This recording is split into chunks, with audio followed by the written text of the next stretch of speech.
KJ. Um, Second bid hmm officially done by Ornstein as rejected, but it does appear the deal's really close. What's your thoughts on this situation and the resolution for it? Yeah, so obviously it's frustrating that that Brentford have rejected that bid. Yeah, the reports were all saying Man United will not bid again and officially until they know for a fact that they will get it accepted and we can move on quickly with the player, and that's not happened. So yeah, it's annoying, it's frustrating. It's the same price as Cunha, which Brentford have been stating through press and different things, saying that they want that kind of money. We've offered that kind of money, and they're still saying no. I don't think the deal is dead. I don't think the deal is never going to be complete. I believe that if Man United up it to 65 all in, so maybe 60 base, 5 million add-ons, or whatever it is, maybe they do 55 plus 10, or maybe they do 58 plus 7 or something. Whatever they do, I believe there will be a resolution of around 2.5 million extra on top in whatever form, and I think the deal gets done. So I'm not worried about the deal as a whole not getting done. What I want to say is though, as Man United as a club, say if Brentford rejects 65 million, that is where I would personally say we need to walk away. And it's not because I don't think Mbeumo is a good player. I think he's a very good player. I'll be very excited to have him in this team. I want him in this team. But Man United for years in the transfer market have been taken for a ride. We've had our pants pulled down. We have been a laughing stock. We've been considered as a jokers and unserious. And people look at us with this kind of view in the transfer market and in negotiations and in boardrooms. So at some point, we need to try and change that. And to do that, sometimes we're going to have to take hits. And for if Brentford are saying no, 70 million only, and that's it, then Man United, we need to show that we are trying to move in the right direction. We need to show that, Man United have got some kind of plan, got some kind of direction, and actually want to stick to that instead of bending and bowing to every team just because we want to play and we're in the desperate spot. No, we can't be doing that. We should be walking away if it's over 65, and then we need to pivot. Because if you look at the positions we got, look at Mbeumo, where's he going to play? He's going to play the right side of the 10, so right 10. We have got Bruno, Ahmad, Xerxes, Mount, Mainu. That's 5 players there you could all arguably say could fit that role well. So really and truly, do we need Mbeumo for the position? No. What we need is Mbeumo's goals and his pace and his athleticism and his tech and his technique. That's what we need Mbeumo for. But for that position alone, we don't need him for that. So we can pivot. We should pivot if that's the case. Go get that wing back so Ahmad can play further up. Go get that midfielder so we can actually have someone next to Bruno in the midfield that can clean up and actually control the football. Go take that 65 million and whack it on Gyökeres and actually say to Gyökeres, yo, look, we're not playing any games. We're not like Arsenal doing will I, won't I? I've got 2 options. I want to play you guys to the end. Go see if that turns his head. Man United need to start making these kind of decisions if we are not getting the players for the price that we want him at. I think 65 million is a fair maximum price for Mbeumo. Excellent player, 20 goals in the league. You can't argue with anything. You can't argue with that, right? You can't argue with that. So yeah, that's where my stance is. Man United, be strong. Stick to your evaluation. Try one more time. Third time's the charm is the saying.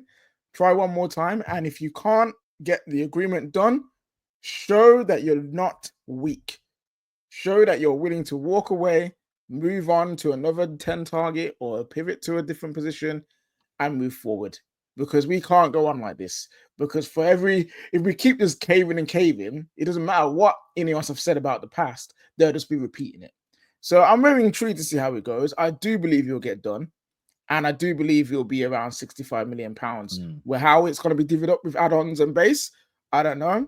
But that is how I feel this will go.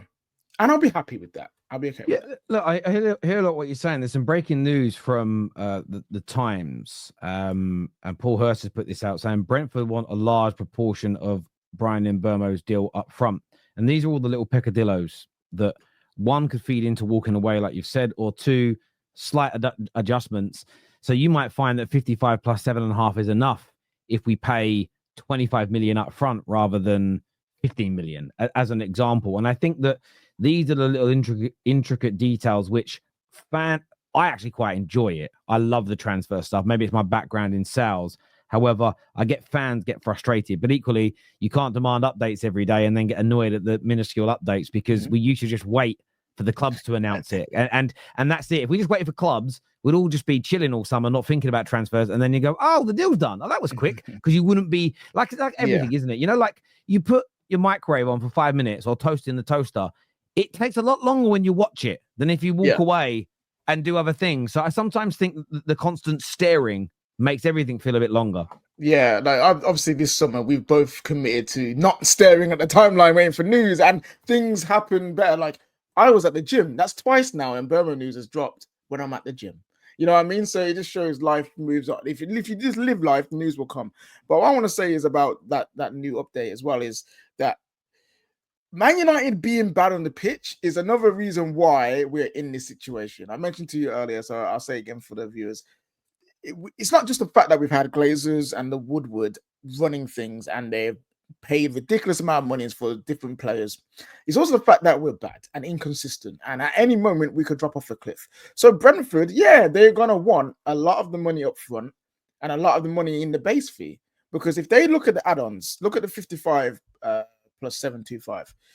If that was Liverpool, I reckon they accept that, because they would look at Liverpool as a club and their add-ons be, okay, if you win the Premier League, we get 2 million. If the player scores, if the club does back-to-back, wins 2 trophies, we get this amount of money. So they will see the team trophies, team add-ons as something achievable. So they'll probably get their 62.5 million.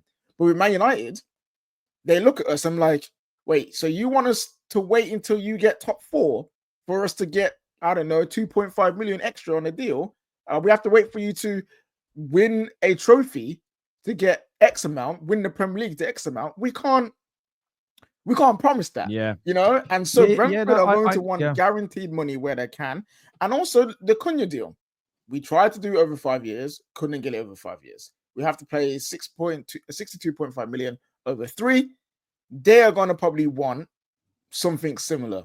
They want a good amount of money up front. They want a good amount of money quickly. And obviously that's their prerogative. But this is where Man United, this is where we get challenged now. How do we deal with these situations? Yep. Now, listen, I totally get where you're coming from. And I think that all these things have to be considered. But viewers, we want to hear from you. We're taking some calls now. First up with us is Baz. What are you saying, Baz? Hey, guys. So, I'm not too like crazy about it right now. I think that you guys made some great points.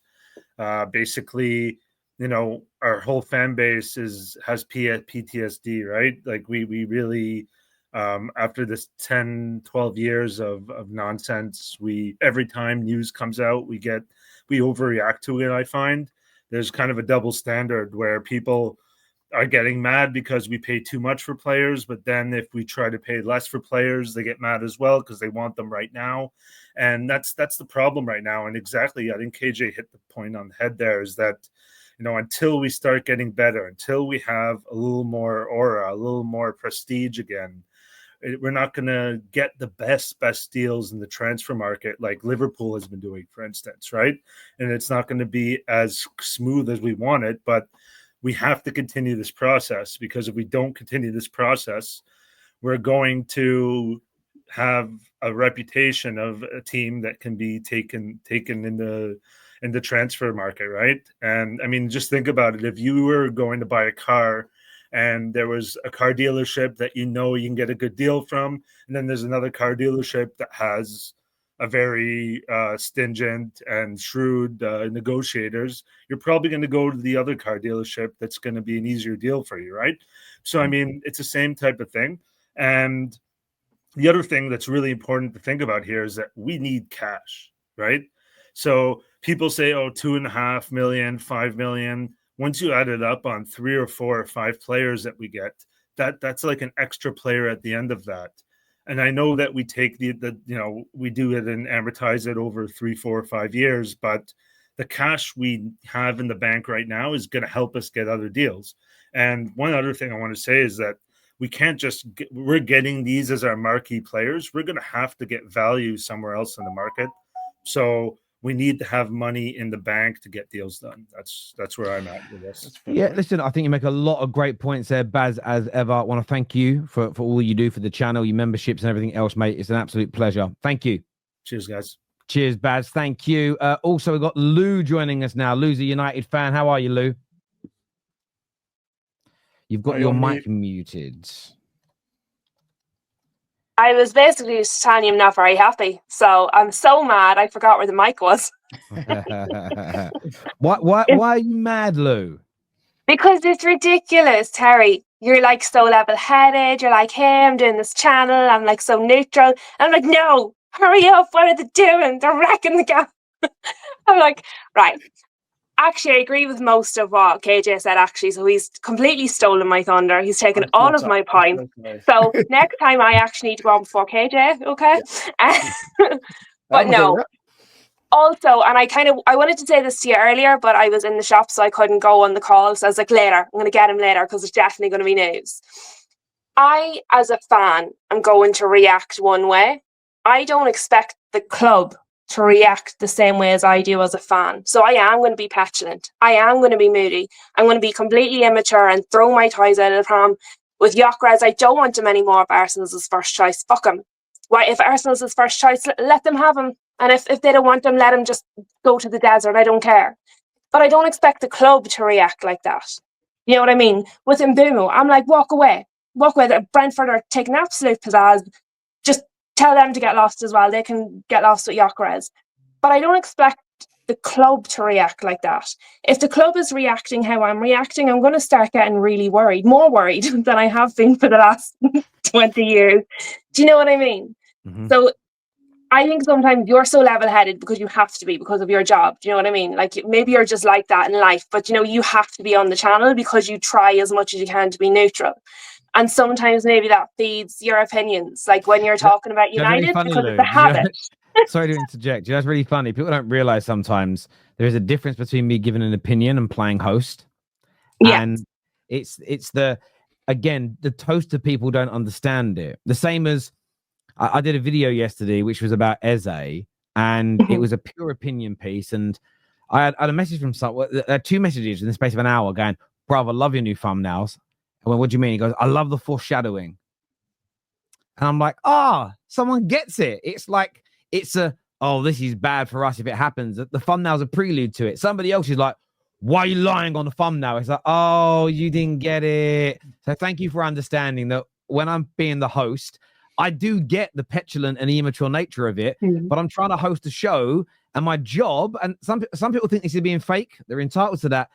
My job is to harvest opinions, and you can't. It's hard if all I'm doing is picking out the opinions that match how I feel as a fan. So yeah, thank you for saying that. But back to you. Sorry. That's all right. I'll take compliments all night long. Terry, you keep going if you like. But yeah, look, it's very, very frustrating. I understand the people who are like, just pay the bloody money, get it over the line, move on to the next deal.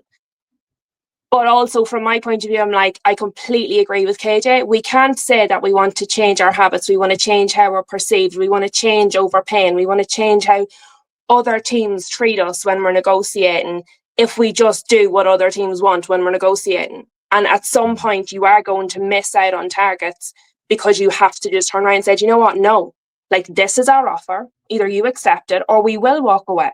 And that's it. Like Brentford are saying, "This is our final price. Pay it or we're walking away." Why can't United say, "Well, this is our final offer. Take it or we're walking away," and you're left with a player that doesn't want to go anywhere else and doesn't want to stay with you?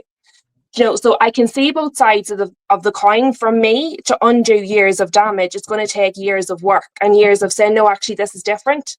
We've changed. We're not going to keep doing that." And at some point, there's going to have to be a first deal that you walk away from. Maybe this is it, or maybe Brentford go, "Oh, they're actually serious. They're really going to walk away. Maybe we should make this sale." Do you know what I mean? So I think it's hard. No, it is hard. And as you say, I get the feeling that fans have of let's just get it done. Let's get it over the line. We need this player, and we do. And I think he's very good.